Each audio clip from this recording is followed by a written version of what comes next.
제가 고등학교 때 아버지와 함께 잠시 중국에서 둘이 살았던 경험이 있습니다. 아마 처음 얘기하는 것 같은데, 고등학교 때 아버지와 단 둘이서 이제 중국에서 한 약 1년 정도를 같이 지냈던 경험이 있어요. 돌아가셨지만 지금 생각해 보면 그때 아버지와 함께 둘이서 시간을 보냈던 그 날들이 얼마나 행복했는지 모르겠어요.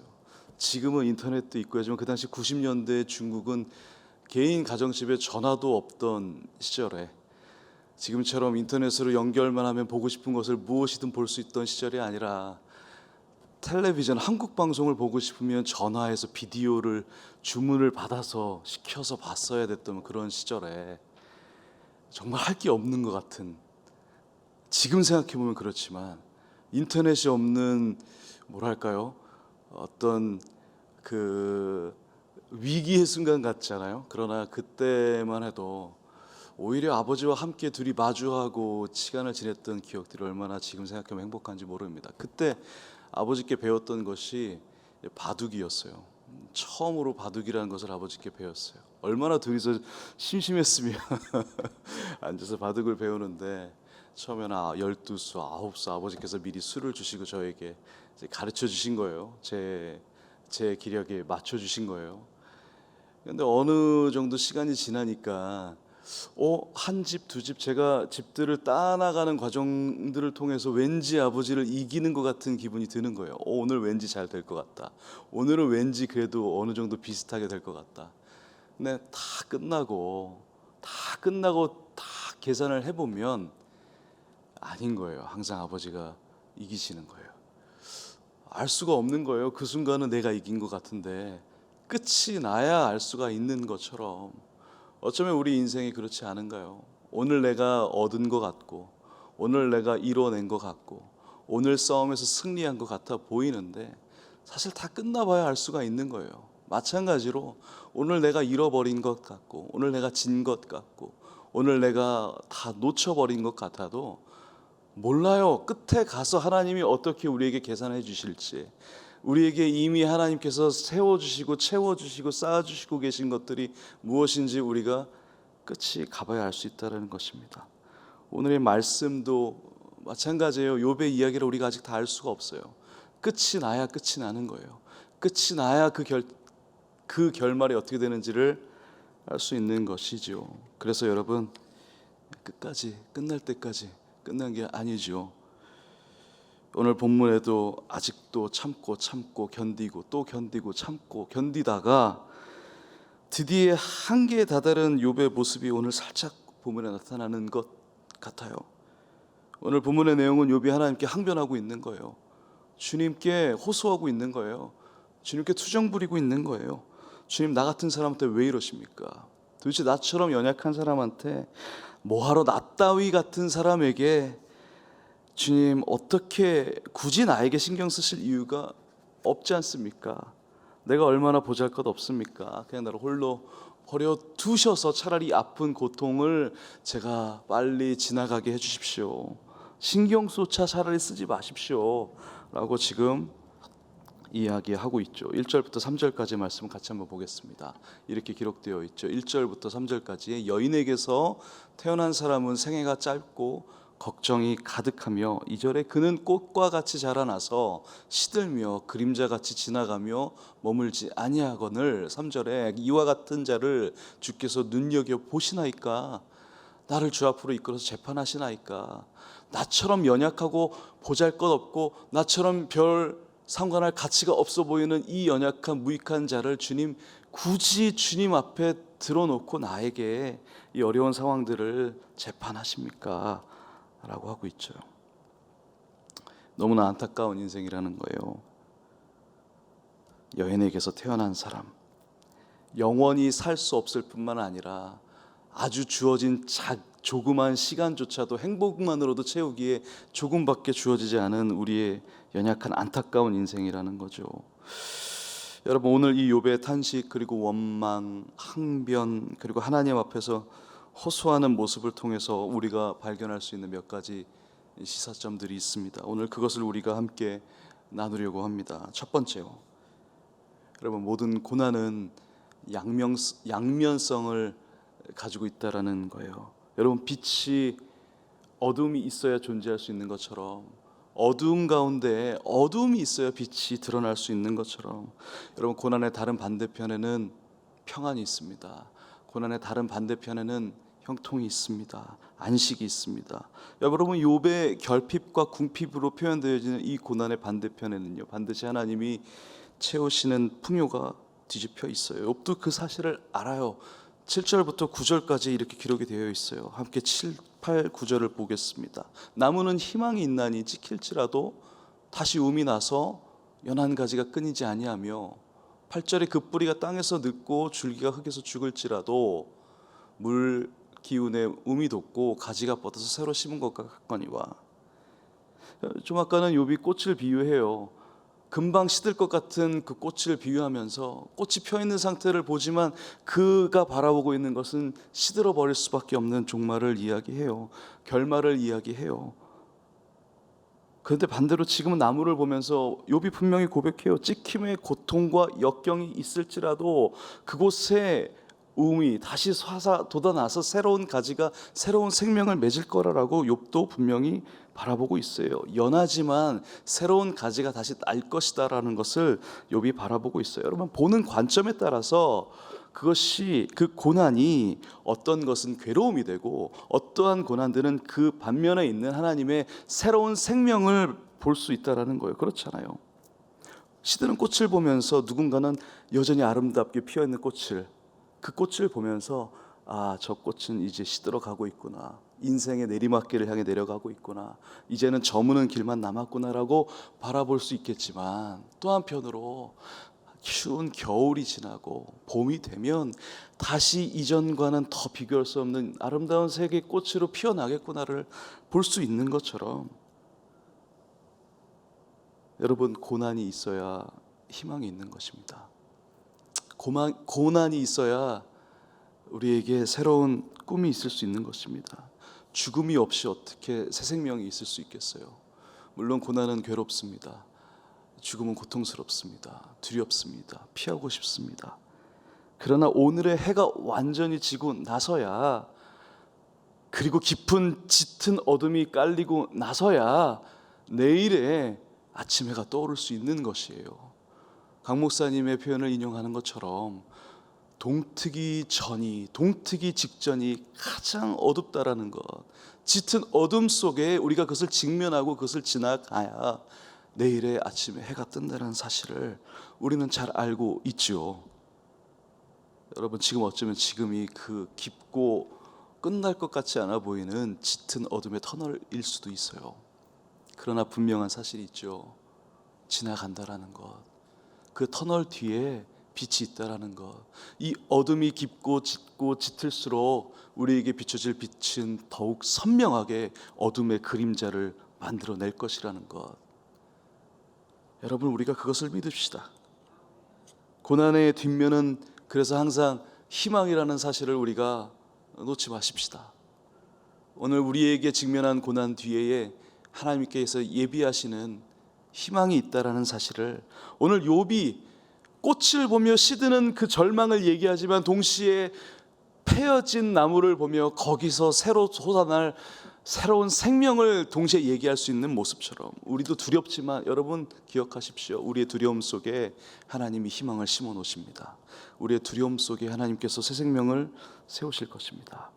여러분, 두 번째입니다. 궁핍은 축복의 시작입니다. 오늘 본문을 잘 살펴보면요, 욥이 이야기하고 있는 고난의 패턴의 형태들이 나와 있어요.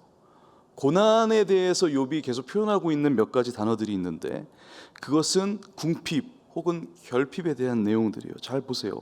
1절을 보실까요? 1절에 이렇게 기록이 되어 있죠. 여인에게서 태어난 사람은 생애가 짧아요. 길지 않아요. 넉넉하지 않아요. 부족함에 대해서 이야기하고 있어요. 궁핍이에요. 2절 보세요. 꽃과 같이 자라나서 시들며 그림자같이 지나가며 머물지 아니하거늘. 영원하지 않다라는 거예요. 언젠가는 시든다는 거예요. 영원할 수 없다라는 우리의 결핍과 궁핍을 문제 삼고 있죠. 이슈하고 있죠. 4절을 보세요.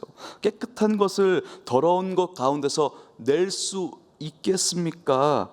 존재할 수 없는 상태를 이슈하고 있어요. 제한되어 있는 상태들, 우리의 힘으로 넉넉하게 유지할 수 있는 상태가 아닌 존재할 수 없는 상태를 일슈하고 있어요. 결핍이죠. 5절에 보세요. 그의 규례를 정하여 넘어가지 못하게 하셨다라는 거예요. 그가 나를 정하고 규례를 정해서 그가 계획하신 것 이외에 우리가 넘어갈 수 없다라는 거예요. 제한된 상태, 궁핍의 상황을 여전히 이슈 삼고 있죠. 6절에 보세요. 품꾼을 묘사하면서 그냥 홀로 두라고 얘기하고 있어요. 품꾼이 누구죠? 소유하지 않은 자예요. 소유한 자로부터 품삯을 얻어야 되는 궁핍되어져 있는 상태인 거예요. 여러분, 하나하나 오늘 말씀에 욥이 내가 이런 사람 아닙니까? 내가 이렇게 연약하지 않습니까? 내가 이런 불행 속에 있지 않습니까? 내가 이런 고난 속에 있지 않습니까? 라고 이야기할 때에 그 근거로 이슈화 삼고 있는 키워드가 궁핍과 결핍이에요. 여러분, 공감이 되시죠? 우리가 가장 두려운 순간이 언제입니까? 저도 월말이 되면 나가야 될 돈들이, 지출돼야 될 것들이 많이 쌓여 있는데 밸런스가 넉넉하지 않을 때 두려움이 와요. 이거 어떻게 채워야 될까? 우리에게 궁핍되어 있는 상황들을 볼 때 두려움이 와요. 불행하다고 느껴져요. 상대적으로 나보다 많은 것들을 가지고 있는 사람들을 보면 불행해 보여요.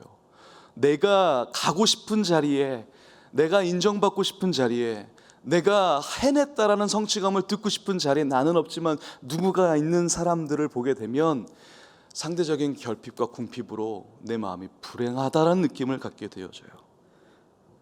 여러분, 궁핍되면, 그래서 결핍되면 우리가 고난스럽다고 느낄 수 있어요. 그런데 여러분, 그거 아십니까? 우리 인류에서도 마찬가지고 우리 각자의 인생에서도 마찬가지고 모든 삶의 혁신은 궁핍을 자족으로 바꿔내는 사건 속에서 일어난다는 거예요. 다시 한번요, 모든 혁신은요, 우리의 궁핍된 상황을 자족으로 있는 상황 속에 만족할 수 있는 형태로 바꿔내기 위한 노력과 과정과 그 감사의 상황에 이루어졌을 때 혁신이 일어난다는 거예요. 저는 그것을 우리의 말로, 우리의 표현으로 은혜라고 표현하고 싶어요. 세상에서도 마찬가지 아닙니까? 우리의 사업의 성공은, 우리가 이뤄내고 있는 과업의 성공은, 우리가 성취하고자 하는 그 일의 미션의 성공은 궁핍 속에 얼마만큼의 자족을 이뤄내는가에 따라서 그 성공의 레인지가 달라질 수 있다고 우리는 평가받지요. 인터넷도 그래요. 우리가 잘 알고 있는, 이제 올해가 인터넷이 생긴 지 약 50년이 된 해라고 그래요.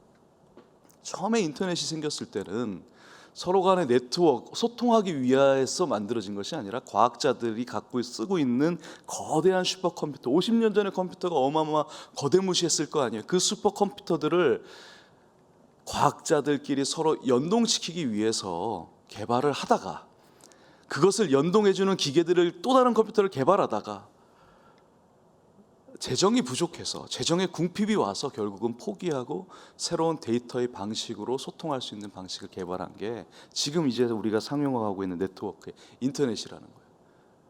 그것처럼 궁핍 속에 여러분, 놀라운 하나님의 혁신이 생겨날 수 있습니다. 불과 작년 팬데믹을 떠올려만 봐도 그래요. 여러분, 궁핍의 상황은 혁신을 이뤄낼 수 있는 터닝 포인트가 될 수 있어요. 작년만 해도 어떻게 뚫고 지나가야 하나 고민했어요. 그저께 아내와 함께 식사를 하면서 그런 얘기를 하는 거예요. 자기야, 1년밖에 안 됐네. 그 길었던 터널 같은 시간이 지금 돌아보니까 1년밖에 안 됐네. 불과 작년이었네. 지금도 생각해보면 팬데믹 그 시기에 제가 교회 밖에서 하고 있는 일들도 이걸 어떻게 유지해야 될 것인가, 어떻게 뚫어내야 될 것인가, 어떻게 해결을 해야 될 것인가에 대한 고민과 막막함 속에 지금 생각해보면 포기당한 것이 너무나 많았어요. 포기한 것이 아니라 버려진 거죠. 뜯겨져 나가버린 것들, 포기되어진 것들, 정말 살점이 뜯겨나가듯이 내 것에서부터 벗겨져 버린 것들이 얼마나 많았는지 몰라요. 그것이 나로 하여금, 우리로 하여금 궁핍과 자족과 궁핍과 결핍의 극치로 얼마나 아픔들이 되었는지 몰라요. 그런데 지금 보니까 그때 그렇게 포기되어진 것들이 지금 얼마나 우리로 하여금 풍요롭게 만들어졌던 하나님의 가지치기의 방법이었는지를 고백할 수가 있어요. 물론 지금도 여전히 힘들 수 있습니다. 물론 지금도 여전히 뜯겨나가고 포기되어지고, 지금도 여전히 꾸었던 꿈들을 제한되어지고 억압되어지고, 두려움 속에 나날 속에 여전히 터널 속에 있을 수 있습니다. 그러나 여러분 기억하십시오. 오늘의 궁핍이 내일의 축복의 재료가 된다는 사실을 오늘 이 말씀을 통해서 우리가 기억하고 싶습니다. 어떻게요? 은혜를 만나야 돼요. 은혜가 만나줘야 돼요. 오늘의 말씀에 있어요. 8절과 9절 함께 보겠습니다. 이렇게 기록되어 있죠. 그 뿌리가 땅에서 늙고 줄기가 흙에서 죽을. 다시 한번 읽어볼게요. 그 뿌리가, 나무의 뿌리가 있는데 우리의 모습 같아요. 땅에서 늙어버렸어요. 그리고 줄기가 흙에서도 메말라 죽어버렸어요. 그런데 9절에 이렇게 기록되어 있죠. 물 가운데, 물의 기운에 움이 돋고 가지가 뻗어서 새로 심은 것과 같거니와. 욥이 참 놀랐습니다. 욥이 지금 이 고백을 하고 있는 모습이 참 이 욥의 상태를 잠깐 우리가 생각해 보자고요. 욥 너무 괴로워서 얘기하고 있는 거예요. 나 같은 따위. 사실 이 나무를 비유하고 있는 것은 뭐냐면은, 나무도 그렇게 죽었다가도 살아날 수 있는 생명인데, 나는 이따가 우리가 본문을 살펴보겠지만 나는 한 번 죽으면 끝나지 않습니까? 라는 얘기하려고 나무를 얘기하는데, 근데 이 말씀에 참 놀라운 비밀이 담겨져 있어요. 하나님의 회복의 약속이 담겨져 있어요. 나무의 뿌리가 늙어서 죽고 줄기가 말라 죽는 순간에도 보세요. 9절에 시작할 때 물 기운을 만나면 다시 새로운 생명이 얻는다라는 거예요. 여러분, 중요한 것은요, 우리가 새로운 생명을 얻어내야 된다는 것이 아니라 우리가 오늘 그 물기운을 만나야 된다는 거예요. 여러분, 그것이 은혜를 경험하는 것입니다. 그것이 은혜에 대한 놀라운 비밀인 겁니다.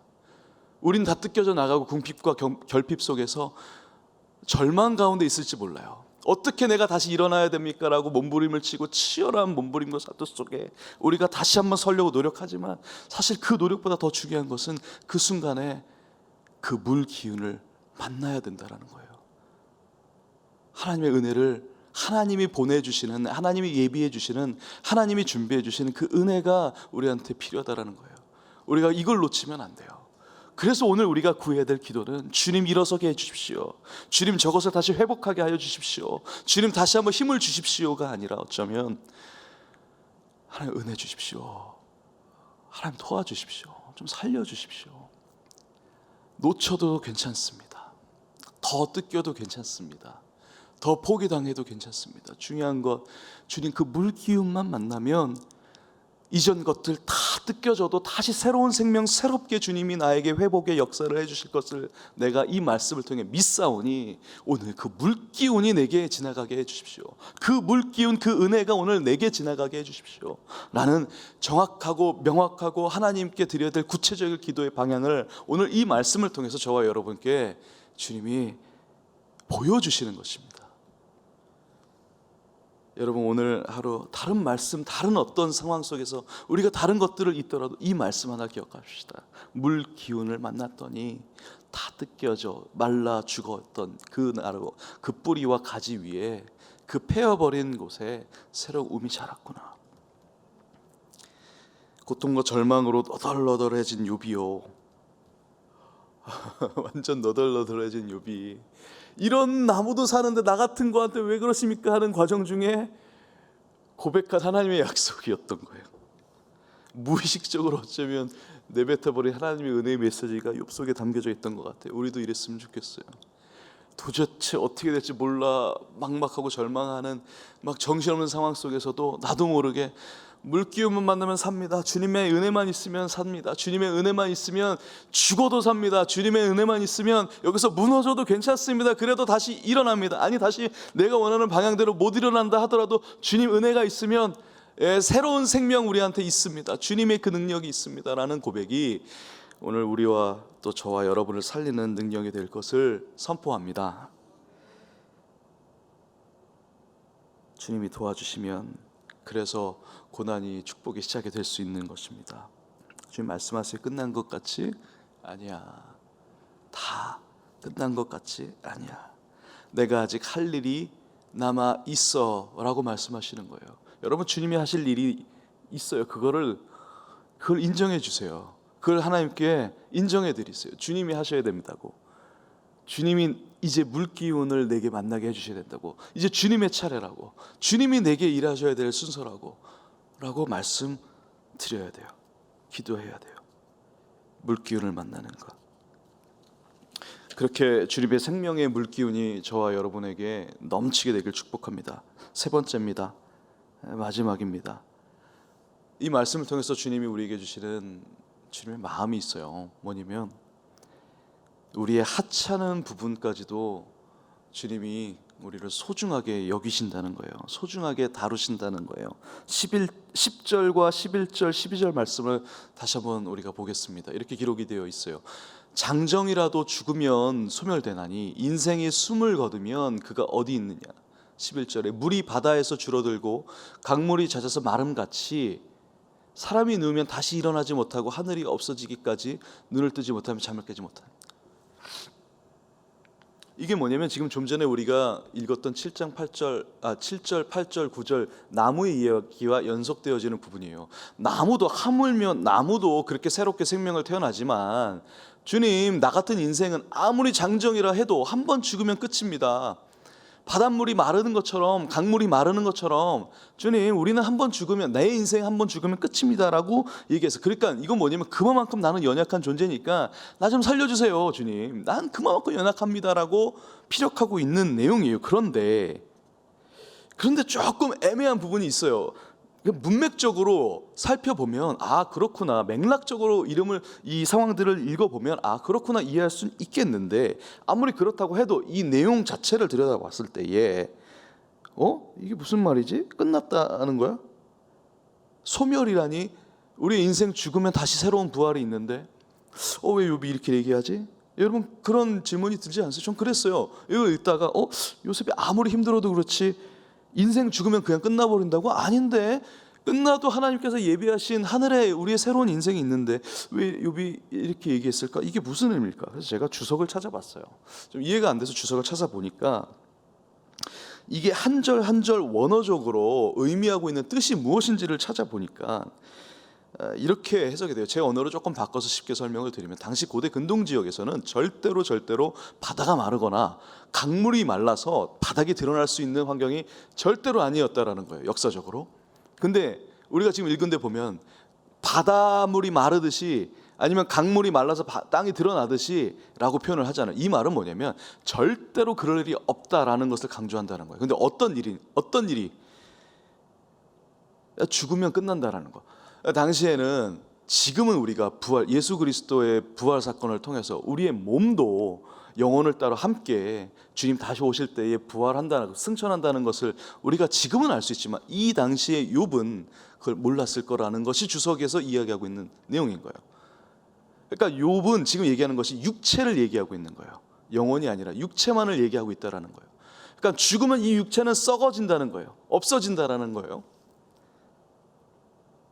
그만큼 지금 욥이 얘기하고 있는 것은 아주 하찮은 존재인 육체, 지금 육체적으로 고통당하고 있는 상황인 그러나 주님 보실 때 이 육체는 내가 죽으면 영혼은 올라가지만 이 땅에서 썩어질 거라고 상황적으로 시대적으로 해석하고 있는 욥에게 있어서 육체는 너무나도 보잘것없는 하찮은 존재였다라는 거예요.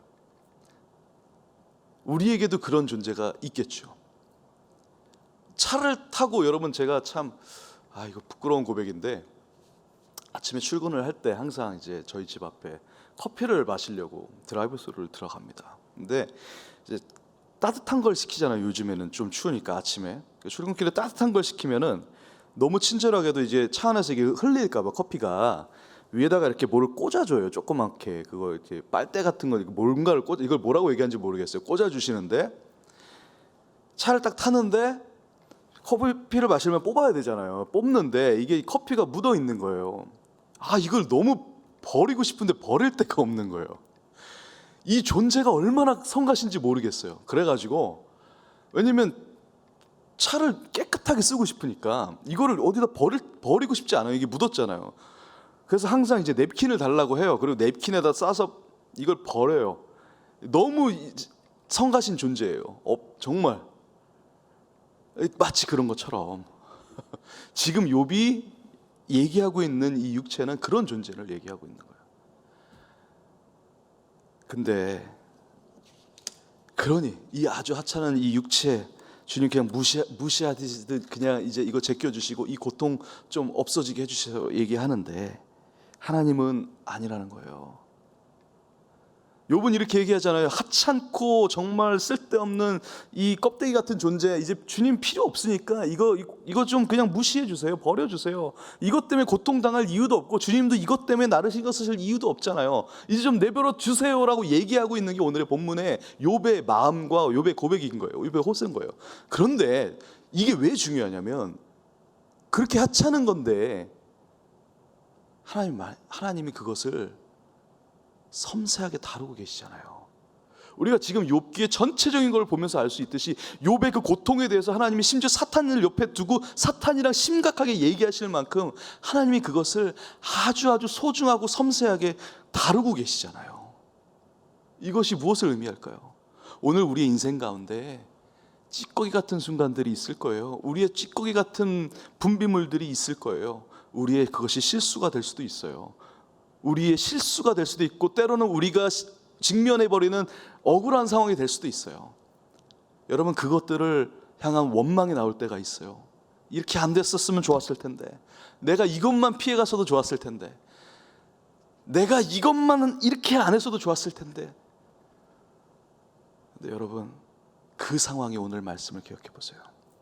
하나님이 그 순간에 여러분보다 더 그것을 섬세하게, 더 여러분보다 고민하시고, 여러분보다 그것에 대한 대책을 마련하시고, 심지어 사탄을 불러서까지도 야 이거 건들지 마, 야 넌 이거 어떻게 생각하냐, 야 너는 얘가 이렇게 하는데 넌 유석이한테 이거 어떻게 했으면 좋겠냐.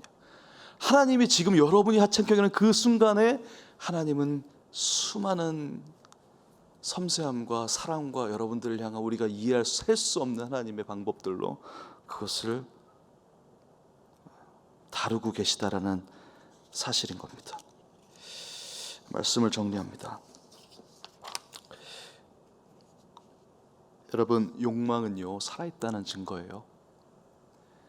어쩌면 욥은 지금 욕망 속에 있어요. 고통받고 싶지 않은 욕망, 살고 싶은 욕망, 그냥 죽으면 끝날 수 있는 문제일지 몰라요. 그러나 욥은 그렇지 않아요. 끝까지 하나님 날 좀 살려주십시오라고 얘기하고 있어요. 주님 나 좀 살려주십시오라는 거예요. 끝까지 고통 속에서 살아내기 위한 몸부림을 치고 있습니다. 여러분, 욕망은요 결핍을 인식할 때 작용해요. 그렇죠? 나에게 없다는 것을 봤을 때에 갖고 싶은 욕망이 생기는 거고, 나한테 필요한 것이 없다는 거 봤을 때 취하고 싶은 욕망이 드는 거예요. 궁핍은 힘겹고 아픈 것이지만, 그래서 피하고 싶은 것이지만, 여러분 아까도 얘기했지만 그 궁핍을 자족으로 바꾸면요 풍요가 됩니다. 어떻게? 은혜를 만남으로써. 여러분, 결핍된 상황에서 이것을 빨리 벗어나고 싶은 마음이 느낀다면 여러분 욕망인 거예요. 선한 욕망인 거예요. 우리가 살아있다는 증거예요. 그때가 언제냐면 바로 은혜를 만나야 될 때라는 거예요. 주님이 반드시 그 순간에 예비해 두신 은혜가 있습니다. 여러분 그걸 믿으십시다. 그것을 우리가 붙드십시다.